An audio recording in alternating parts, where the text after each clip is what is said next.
नमस्कार साथियों। I hope कि आपकी तैयारी बहुत अच्छी हो चुकी होगी और आप एकदम खुद को प्रिपेयर कर चुके होंगे कल की डेट के लिए। कल जैसा कि आपको मालूम है 11 से 2 बजे के बीच में आपका वो स्वर्णिम अवसर आपके हाथ में आने वाला है जब आप आरएएस की प्रारंभिक परीक्षा में शामिल होने वाले हैं, बैठने वाले हैं। तो मैं भगवान से कामना करती हूँ कि आपकी तैयारी बहुत अच्छी हो और पेपर आपकी इच्छा के अनुरूप जैसी आपने तैयारी की है वैसा ही आवे। लेकिन इससे पहले आपको कुछ एक बातें ध्यान में रखनी बहुत ज़रूरी है। तो मैं 2-4 बातों पर ऐसे ही आपसे डिस्कस करना चाहूँगी कि देखिए, तैयारी अच्छी है, आप ये स्ट्रेस बिल्कुल भी नहीं लेवे कि तैयारी गड़बड़ हो गई है या आप कुछ भूल रहे हैं। देखिए, जब आप परीक्षा हॉल में बैठेंगे और जैसे ही पेपर लिखना स्टार्ट करेंगे, ऑप्शन देखना शुरू करेंगे, वैसे ही जो बातें याद नहीं है आपको वो भी आपके दिमाग में क्लिक हो जाएगी। इवन आपको ये तक मालूम हो जाएगा कि आपने वो जो चीज़ पढ़ी थी, वो जो सवाल पढ़ा था, वो कौन से पृष्ठ पर था, राइट था, लेफ्ट था। तो इसलिए बेफिक्र रहिए। ये मानव स्वभाव है कि हमको जैसे ही परीक्षा की घड़ियां नज़दीक आती है तो ऐसी घबराहट होती है, लेकिन ये घबराहट क्षणिक है। कल जैसे ही आप पेपर हॉल में एग्ज़ाम हॉल में बैठेंगे, पेपर के देखेंगे, वैसे ही आपकी ये घबराहट अपने आप दूर हो जाएगी। इसलिए इस बात को लेकर बिल्कुल भी चिंता ना करें। आज आप, चूंकि आखिरी रात है, कल सुबह आप एग्जाम हॉल में होंगे, इसलिए आज की रात भरपूर नींद लेवे। भरपूर से मतलब है कम से कम 5 से 6 घंटे की नींद तो आपको जरूर निकालनी है। ये नींद आपको स्ट्रेस रहित करेगी। आपके दिमाग में अगर किसी भी तरह का बर्डन है तो वो बर्डन भी दूर हो जाएगा। दिमाग थोड़ा रिलैक्स और हल्का होगा तो आपको भी पेपर हॉल में अच्छा लगेगा। इसलिए नींद को तो आज नज़रअंदाज बिल्कुल भी ना करें। अगर आपने नींद ढंग से नहीं ली तो हो सकता है कि कल आपका जी घबराने लगे सुबह सुबह, या फिर हेडेक हो जाए या उल्टी जैसा फील हो। तो ये सारी चीज़ें तब होगी जब आपकी नींद पूरी नहीं होगी। इसलिए आज की रात आप अच्छे से नींद लेवे, रिलैक्स होवे। अच्छा, अगली बात जो है वो ये है कि आप सुबह तरोताज़ा फील करें, इसलिए भी नींद जरूरी है। सुबह जैसे ही उठे आप बिना स्ट्रेस के उठे, और उठने के बाद में थोड़ा नहाने धोने के बाद में आप हल्का नाश्ता जरूर लेवे। क्योंकि देखिए, नाश्ता नहीं करेंगे तो पेपर के टाइम में या पेपर से पहले के जो टाइम होगा उसमें पेट में थोड़ी कुलबुलाहट सी मची रहेगी और मतलब जी भी घबरा सकता है। इसलिए नाश्ता जरूर करके जाइए, आपको ताकत महसूस होगी और आप अच्छा फील भी करेंगे। इसलिए हल्का नाश्ता, ऐसा नहीं कि आपको ज़्यादा दबा के खाना है, पराठे 4-5 पराठे डट के खाना है, ऐसा नहीं है। थोड़ा बहुत नाश्ता, हल्का नाश्ता जरूर करके जाए। आप जूस पी सकते हैं, ठीक है। और पानी जो है, लिक्विड है, वो भी आप परीक्षा से पहले अच्छे से आप ले लीजिए। इसके बाद में मैं कहना चाहूँगी कि आप परीक्षा, जैसे कि मालूम है 11 से 2 बजे के बीच में है, तो आप टाइम से पहले एग्ज़ाम हॉल में पहुँचे। देखिए, कल काफ़ी सारी 6,92,000 इतने सारे लोग बैठने वाले हैं, यानी कि ट्रैफिक की समस्या आपको आ सकती है।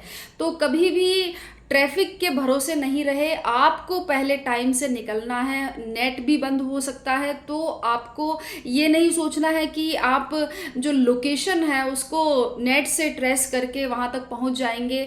ऐसा कभी भी नहीं करें, क्योंकि ये बहुत बड़ी भूल हो सकती है। अगर आपने एग्ज़ाम हॉल पहले नहीं देखा है या आप इंटरनेट के भरोसे हैं तो आप टाइम पर संभावना है कि एग्ज़ाम हॉल तक नहीं पहुँच पाए। और जैसा कि आपको मालूम है 10 बजे के बाद में एग्ज़ाम हॉल में जो परिसर है उसमें एंट्री नहीं दी जाएगी। इसलिए आप टाइम से पहुंचने का, 10 बजे से मतलब पहले आप कहें तो 8:30 या 9 बजे तक हर हालत में एग्ज़ाम हॉल पर, सेंटर पर पहुंचने की प्रयास करें। उसके बाद में किसी भी प्रकार की गड़बड़ होगी तो आप खुद ही उसके लिए दोषी होंगे। इसलिए टाइम से एग्ज़ाम हॉल पर पहुंचे। और ट्रैफिक का भी ध्यान रखें। आप चाहे पब्लिक व्हीकल से जा रहे हो या अपने व्हीकल से जा रहे हो, कोशिश करें कि भाई टाइम से पहले आप वहां पर पहुंच जावे। इसी तरह से 2-3 बातें और मैं कहना चाहूंगी कि जैसे ड्रेस कोड हो गया, तो ड्रेस कोड जो भी है महिलाओं के लिए या पुरुषों के लिए है, तो ड्रेस कोड का पहले से ही पालन करें, ताकि बाद में किसी भी ऑकवर्ड सिचुएशन की, भाई आपका टी शर्ट उतरवा दी है या आपका दुपट्टा अलग रखवा दिया है या आपके कोई भी ऑर्नामेंट्स है तो उनको उतरवाया गया है, बाद में उनकी सुरक्षा को लेकर भी कोई सवाल खड़ा हो सकता है। तो इस तरह की कोई भी ऑकवर्ड सिचुएशन है उससे बचने का प्रयास करें, और इसके लिए ज़रूरी है कि आप पहले ही ड्रेस कोड क्या है उसका पालन करें। कोई भी गैजेट्स आपको नहीं लेके जाने हैं, कोई घड़ी वगैरह या कोई भी गहने हैं तो उनको घर पर ही आप छोड़ कर जाए तो ये आपके लिए बेहतर है, ताकि एग्ज़ाम हॉल में फिर उनको रखने के लिए कहाँ आप रखेंगे तो ये चीज़ें आपके साथ में नहीं आए। तो इस चीज़ का आप पहले से ध्यान रखें। इसी तरह से एक बॉल पॉइंट पेन जो कि ट्रांसपेरेंट हो, तो वो आपको पहले से ही संभाल के रख लेना है। एक ही नहीं, आप 2-3 पेन भी अपने पास में रख सकते हैं। मान लीजिए एक काम नहीं कर रहा है, रुक गया है, तो आप दूसरे पेन का इस्तेमाल कर सकते हैं। इसी तरह से जो आपके डॉक्यूमेंट्स है साथ में लेकर जाने वाले, जैसे कि आधार कार्ड हो गया है, तो आधार कार्ड, ओरिजिनल आधार कार्ड की कॉपी आपको अपने पास में रखनी है। इसी तरह से आपका प्रवेश पत्र है वो भी आपको साथ में लेकर चलना है, और फोटो है तो फोटो भी आपको अपने पास में रखनी है। तो ये जो भी डॉक्यूमेंट्स है वो आप पहले से ही आज ही संभाल कर रख ले। ऐसे नहीं कि सुबह फिर हड़बड़ी में आप उनको ढूंढे और फिर मिले नहीं और फिर आप बेवजह टेंशन में आ जाए, तो ऐसा काम बिल्कुल भी ना करें। आज ही उनको संभाल कर रख लेवे। इसी तरह से जब आप परीक्षा सेंटर पर आप जब पहुंच जाए तो फिर वहाँ पर किसी तरह की तैयारी, या फिर आप बाद में पन्ने पलट के पढ़ रहे हैं या फिर वहाँ डिस्कस कर रहे हैं, तो इस तरह की किसी भी डिस्कशन से खुद को बचाए, क्योंकि ये चीज़ें आपको टेंशन में डालेगी। अगला किसी सवाल पर बोल रहा है, कर रहा है, बातचीत हो रही है, और मान लीजिए वो आपको नहीं आ रहा है, भाई इन वक्त पर आप उसको कैसे पढ़ेंगे, वो टॉपिक आपको नहीं आ रहा है। तो आप इस तरह से तुलना करके या उस वक्त बातचीत करके, डिस्कशन करके खुद को स्ट्रेस में डाल देंगे, या आपका आत्मविश्वास कमज़ोर हो जाएगा। तो ये गलती भी ना करें, शांत रहे, चुपचाप रहे और इंतज़ार करें कि जैसे ही आपको अलाउ करे एग्ज़ाम हॉल के अंदर घुसने के लिए, आप सीधा वहीं जाएं और अपनी सीट पर जाकर बैठे। इसी तरह से जब आप जब सीट पर बैठ जाएं, या फिर कहिए कि आप जो एग्ज़ाम हॉल है, रूम है, उसमें जब अपना रोल नंबर देकर अपनी सीट पर बैठ जाए, तो वहाँ पर ये सुनिश्चित ज़रूर कर ले, क्योंकि आपकी घड़ी वगैरह तो किसी तरह का ये अलाउ नहीं है, तो आप एग्ज़ाम हॉल में ये सुनिश्चित कर लेवे कि वहाँ पर घड़ी जरूर हो, है ना। टाइम कैसे डिस्प्ले होगा इस चीज़ को सुनिश्चित कर लेवे, वहाँ पर घड़ी होना जरूरी है। तो आप जो भी इन्विजिलेटर है वहाँ पर वीक्षक मौजूद है, तो उनसे ये निवेदन करें कि इसकी व्यवस्था करें, वो आपके लिए इसकी व्यवस्था जरूर करेंगे, ऐसा नियमों में प्रावधान है। तो घड़ी जरूर हो, देख ले, क्योंकि आपको हर एक सवाल के लिए या हर एक भाग के लिए टाइम के अकॉर्डिंग अपनी रणनीति बनाना और प्रश्नों को हल करना ये बहुत ज़रूरी है। इसलिए घड़ी वहाँ पर है या नहीं, वहाँ पर लगी हुई होनी चाहिए, ये आप सुनिश्चित कर लेवे। जैसे ही आपके सामने प्रश्न पत्र आए या ओएमआर शीट आए, तो आप पहले उसमें जो भी निर्देश दिए गए हैं उनको जरूर क्रमशः पढ़ें, उनको नज़रअंदाज ना करें। हो सकता है कि आप उनको नहीं पढ़कर बहुत बड़ी भूल कर देवे, इसलिए एक एक निर्देश को अच्छे से पढ़ लेवे। वो क्या कहा गया है, उसमें क्या निर्देश दिए गए हैं, उनको आप फॉलो करें कि किस तरह से आपको पेपर खोलना है, कब खोलना है, 5वां ऑप्शन है तो उसके लिए आपको कितना टाइम है। हालांकि ये चीज़ें आपको टाइम है, लेकिन फिर भी निर्देशों को बहुत सावधानी से पढ़ें। इसके बाद में ओएमआर शीट में आपको एंट्री करनी होगी। जो सबसे पहले आप अपनी कलम चलाएंगे वो ओएमआर शीट पर ही चलाएंगे।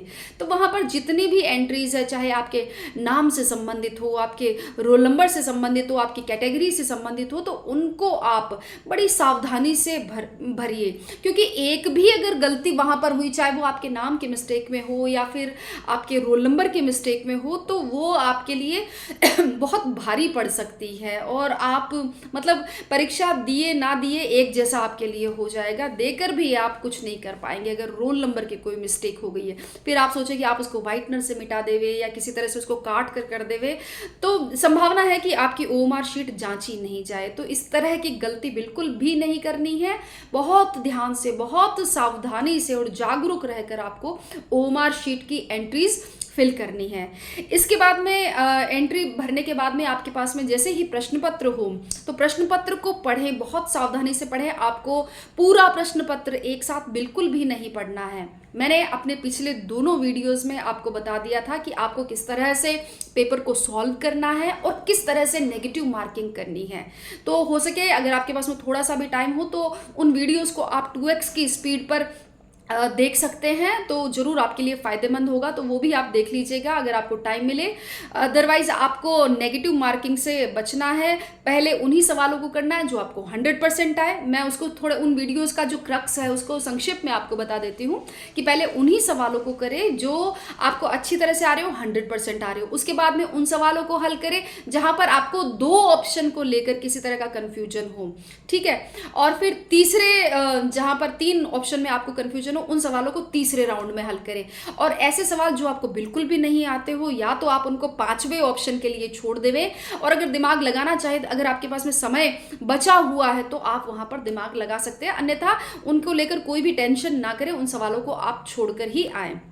अच्छा, इसके बाद में पेपर को आपको सॉल्व करना है तो राउंड वाइज सॉल्व करना है। जो सवाल आ रहे हैं उनको फर्स्ट राउंड में कर लीजिए, फिर सेकंड और थर्ड राउंड में आप उनको बांट सकते हैं, ठीक है। इसके बाद में सारे पेपर के जितने भी आपके जो 5वें ऑप्शन वाले सवाल है, यानी जो आपको नहीं आ रहे, बिल्कुल भी नहीं आ रहे, उनको आप एक साथ लास्ट में भर सकते हैं। लेकिन भरते हुए बहुत सावधानी से भरना है। जहाँ पर जिस सवाल पर पहले से आपने गोला किया हुआ है वहाँ पर आप भूल से भी 5वां ऑप्शन ना भर दें।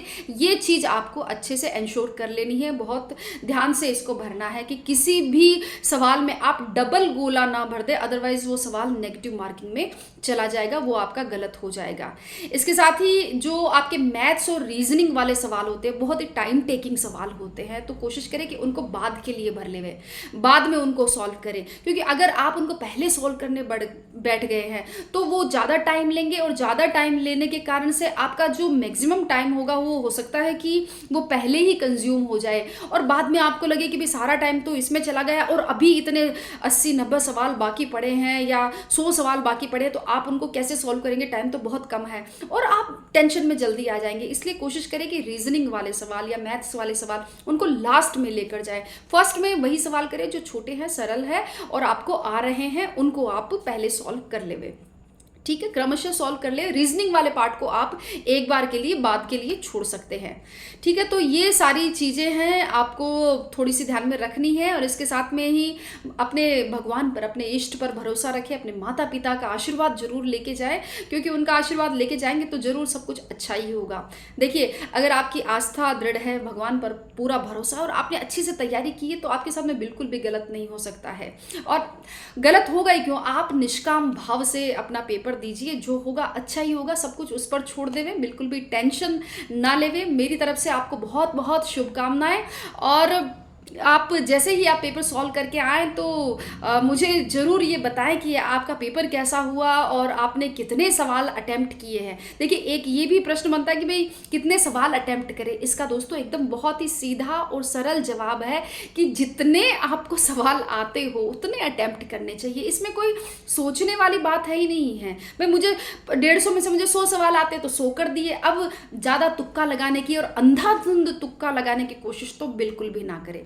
तो आपका पेपर कैसा हुआ है, किस तरह आपने कितने क्वेश्चन अटेम्प्ट किए हैं, मुझे कमेंट सेक्शन में कल जरूर बताएं। मैं इस चीज़ का इंतज़ार करूंगी और आपको बहुत बहुत शुभकामनाएं हैं। आप इस वीडियो को अभी भी सुन सकते हैं अगर आपके पास में समय हो, और अगर सुबह तक नेट चालू रहता है तब भी आप इसको 2x की स्पीड पर सुन सकते हैं। तो पुनः बहुत बहुत शुभकामनाएं, बेस्ट विशेज़। मेरी ईश्वर से कामना है कि आप भावी अधिकारी के रूप में अपना जो ये पहला पड़ाव है इसको बहुत ही सफलतापूर्वक संपादित करें। धन्यवाद, बेस्ट विशेस।